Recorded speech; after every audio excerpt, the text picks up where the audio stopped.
Partant de l'indépendance, aujourd'hui victorieux, je vous salue au nom du gouvernement congolais. Imboka nzali awa na bina niveau échanger à limiter awa lelo yali mokolo oyo bakokunda ndeko na biso Patrice Emery Lumumba héros national na biso après batamula ndoda yaki banda ya mboka lelo oyo président Tshisekedi a décidé pour na ye ezoma na mboka na partie ya diplomatie na ye assistance za awa spécialement derrière moi awa ba belé awa ba osala kotala jour à suka ba okunda kondo Emery Lumumba awa nzali awa fin cérémonie pour examiner le moment fort pour la partie ya lelo et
Zanga Mayobo, Palou et Zanga Moko la Congo, Yako Defra Mayobo, le secrétaire général.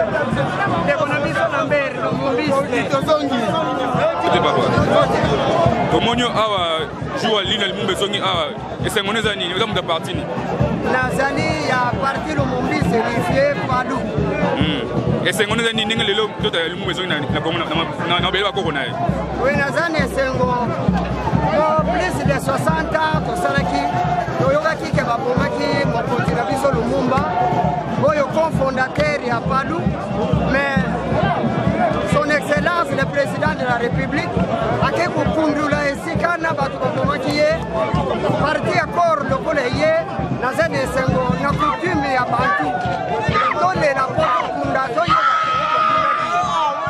vraiment esengo na ngai oui, comme on a Pichu, on descend vraiment à Kizenga. Nali, la Palou, Nazali, la carte de mobilisation. Bon, Lumumba, c'est pour la mission de Palou. La mission de Palou, c'est passé. Na Congo, qu'on perdre Moutou Yaboye. Après 62 ans, bien qu'on a reçu le lot, pour pas qu'on aille. Et ça, les bisous na Palou, pas si fort, on a mission de là. Mais le roi Moutou, la mission héros, la mission, non, mon tour est là. Pour la Mokonzamboka, tu peux ça merci. Nous avons baksaye o ezangi biso bana Palou, Palou ezali moko. O ezali le secrétaire général ko Defra Mayobo. O talibo la gauche de Mama Ida Nzumba, c'est ça Palou. N'importe qui va zo ya o boye. Tu dis bangote. Palou ezanga moko. O kisenga tika o baza fidèle. O ezali nyo secret oui. Tout là Mokonzamboka so abele li foko ke noyeba. Ezanini. Oui, merci tout là honorable. Oui, Nazali, camarade Kingungu, le fils Mayasika, Nazali secrétaire provincial, il y a Palou qui quitte.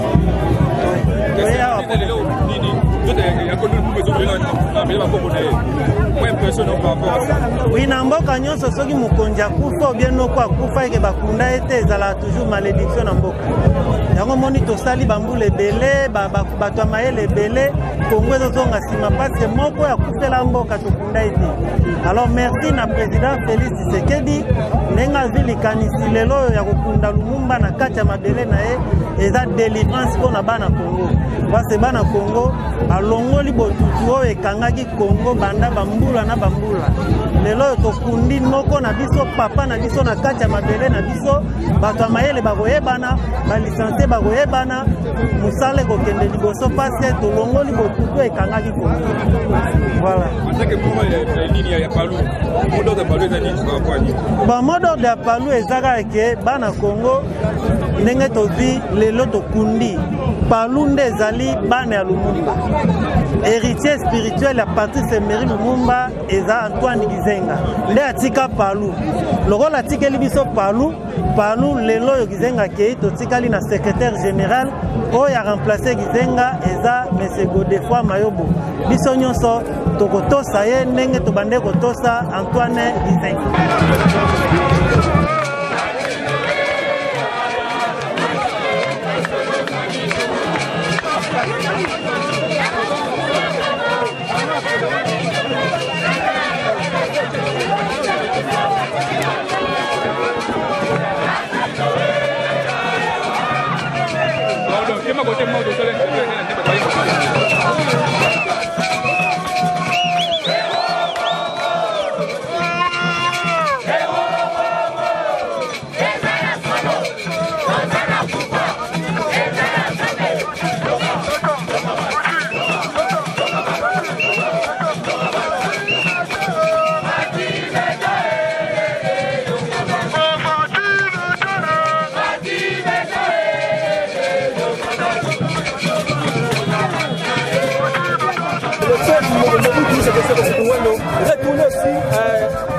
dans ce pays. Non, mais il faut seulement rappeler au peuple congolais que ce qui s'est fait aujourd'hui, c'est fait aussi par l'accord de la famille Lumumba. Et les Congolais dont les corps se retrouvent encore à l'étranger, c'est question que leur famille se manifeste. Et je crois qu'avec l'esprit de Fachi, avec la volonté aujourd'hui, le chef de l'État va accompagner son gouvernement. Et tout se fera dans... D'ailleurs, il faut rappeler que nous attendons l'accord de la famille Mobutu pour que les reliques de Mobutu soient rapatriées ici à Kinshasa. Et le chef de l'État a la volonté d'accompagner son peuple. Et surtout, le chef de l'État a mis l'homme congolais au centre de ses actions. Et nous espérons que tout ce qui va être demandé par les familles de ceux-là qui sont morts et qui les corps traînent encore à l'extérieur, le gouvernement est prêt à les accompagner. Quelles sont vos impressions par rapport à l'enterrement effectif aujourd'hui de ce parti sénégalais? Ça, c'est une joie immense. Je dirais cela, parce que vous savez, cet événement, c'est pas facile. Vous avez constaté vous-même, tous les régimes passés, il n'y avait pas cette volonté manifestée pour que les reliques de Patrice Emery Lumumba, qui a combattu pour ce pays, soient ramenées au pays. Mais aujourd'hui, avec la volonté de notre président de la République, chef de l'État, Félix Antoine Tshisekedi Tshilombo, vous voyez les résultats attendus. Qu'est-ce que vous demanderiez aujourd'hui à d'autres familles qui sont restées, peut-être dans la famille de notre ancien président Mobutu Seko, de se rallier derrière le chef d'État pour être aussi... Non, mais c'est une démarche que d'autres familles peuvent poursuivre. Parce que moi, étant que politologue de formation, j'en appelle aussi à d'autres familles, notamment à la famille d'Impolo et les autres, de manifester aussi cette volonté. Puisque le chef de l'État a déjà donné un pas de cette volonté. Que cette famille, que toutes ces familles-là manifestent aussi la volonté pour que les chefs de l'État, l'air et le gouvernement les accompagnent dans cet événement. En tout cas, c'est une joie immense et une reconnaissance certaine. C'est une histoire qui vient d'être écrite par le Fachi Beton, par la volonté de notre président de la République, parce que nous reconnaissons, nous sommes tous d'accord que c'est depuis 1972 ans après, il y a la succession des gouvernements, la succession des pouvoirs et des présidents. Personne n'avait pensé à faire écrire l'histoire de la nation comme c'était. Aujourd'hui, avec la volonté de Fachi Beton, avec la volonté d'un fils congolais, de père et de mère, voyons, nous sommes devant la masse, devant le monde entier. On est tenté d'enterrer celui qui avait incarné l'esprit, qui ne prônait pas le tribalisme, il ne prônait pas même le tripartite. Voilà, aujourd'hui, on est venu nombreux pour l'enterrer. C'est une joie pour nous et c'est une histoire qui doit rester dans les annales de la République démocratique du Congo qu'aujourd'hui, le 30 juin de 2022, on a enterré Lumumba dans son pays. Nous avons vu son nom, nous avons vu la date de Lumumba. C'est ce qu'on ne croyait pas. Peut-être nous, moi je suis né en 1985, je n'avais pas l'histoire. Mais aujourd'hui, je confirme que Lumumba a été tué par la Belgique. Parce que c'est sur la Belgique qui a avoué certainement que non, Lumumba, on l'avait tué. C'est pour cela, nous sensibilisons les autres que c'est la volonté manifestée du gouvernement, la volonté manifestée du chef de l'État, la volonté même des peuples congolais. Parce que vous voyez, tout le monde est là, il y a les peuples congolais à gauche, à droite. Ils sont venus pour l'enterrer ensemble. C'est ce que moi je peux vous dire en termes de reconnaissance et en termes de la mobilisation que Fachi Beton a fait et son reconnaissance d'un fils de pays. Est-ce qu'on peut dire aujourd'hui que la diplomatie du chef de l'État a payé? Mais quand même, vous en êtes témoin, voilà la population. Nous sommes devant le relique de Lumumba. D'ailleurs, qui ne peut plus croire que Tshisekedi a fait quelque chose? C'est au nom de la diplomatie que tout s'est fait. C'est au nom de la diplomatie que la Belgique a cru qu'il a tué Lumumba. Lumumba a été tué par la Belgique. Nous sommes devant l'histoire, nous sommes devant les faits. Aujourd'hui, ce n'est pas même une histoire, c'est les faits concrets. Nous les voyons. Moi, je suis en présence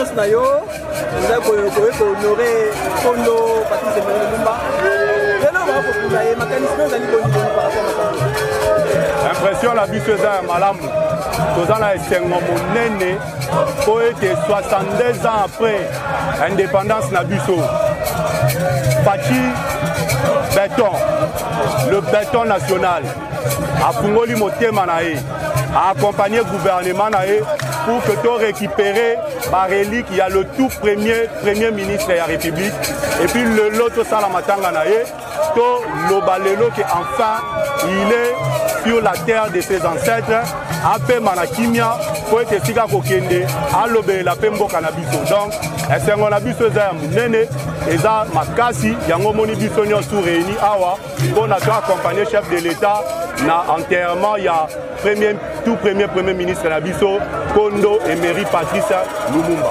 Okosenga boni na ba famille misusu batikali oyo bandeko na bango papa na bango bazai pe libanda ya mboka bakufa kuna oyo non ba yeko kotonga awa te bakosa boni pour bandeko na baba ya kopita malodi ya mboka.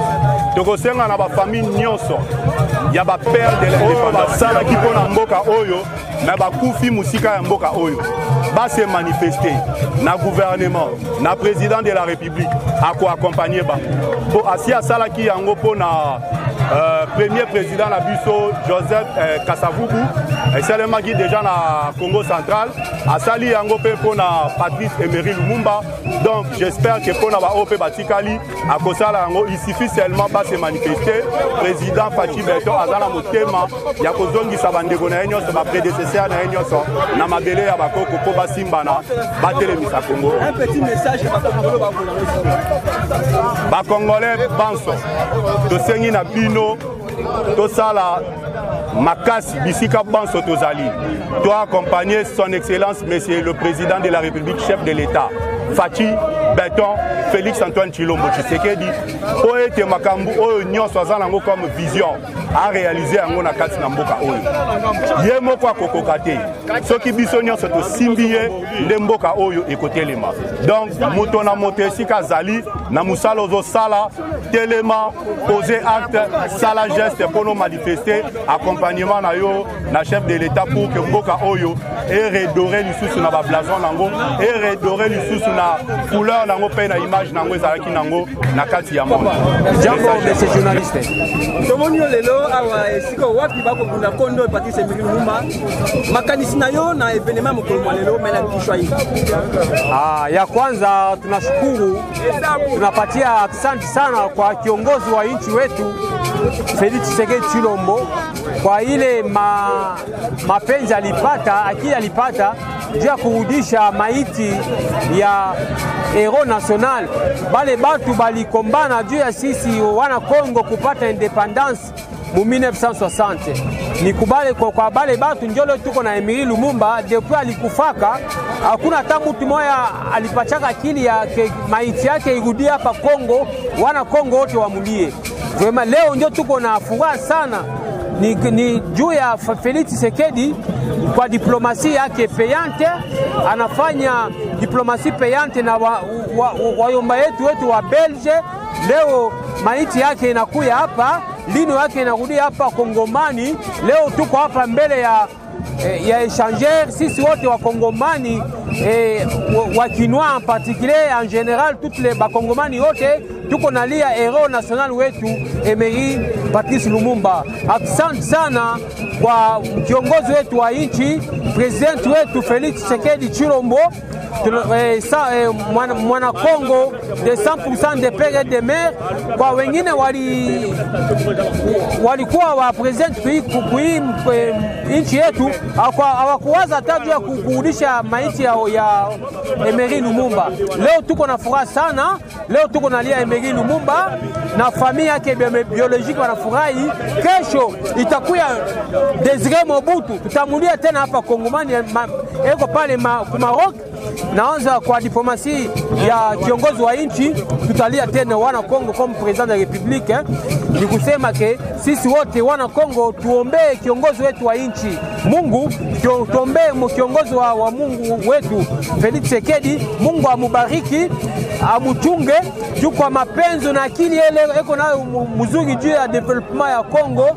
Sisi wote tutafurahi. Tunafurahi tena juu kiongozi wetu wa nchi leo Félix Tshisekedi anatia pembeni esprit ya tribalisme hapa Kongomani. Hakuna Muluba kati, Mukongo, Mumbala, sisi wote tuko watu moja. Asante sana kwa kiongozi wa nchi, asante sana kwa wakongomani wote wanakuya leo kulia no hero national wetu Lumumba.